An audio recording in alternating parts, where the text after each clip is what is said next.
In the first use of this method in 15 years in the US, South Carolina executed a convicted murderer by a firing squad, and this happened on Friday. 67-year-old Brad Sigmund chose to be killed by a firing squad, saying he feared the electric chair or lethal injection, which would risk a slower and more torturous death. Once the hood was put over his head, it was about 90 seconds to about 2 minutes before the shots were fired.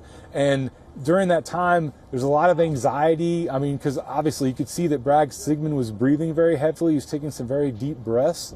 And so you're just waiting until you hear that sound. And when you finally did hear the crack of the gunfire, everyone in that room tensed up a little bit. I know, I flinched. I think everyone in that room flinched. Sigmund was strapped to a chair and had a target over his heart at the execution chamber in Columbia. 3 executioners fired live ammunition from 15 feet away. There was also no countdown or anything like that to tell us when the shots would be fired. The shots were fired at 6:05.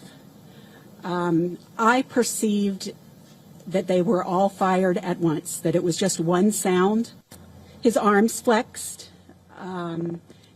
There was something in his midsection that moved. I'm not necessarily going to call them breaths. I don't really know, but there was some movement that went on there for 2 or 3 seconds. It was very fast. I did see a splash of blood when the bullets entered his body. It was not a huge amount, but there was a splash that you could see kind of protrude from the wound, and the target was you couldn't really see what happened to the target. It just wasn't there anymore.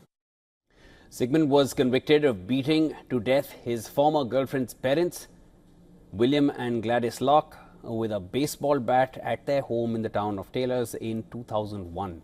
The last 3 men to be executed by South Carolina all chose lethal injection, and the executions lasted for about 20 minutes before they were declared dead.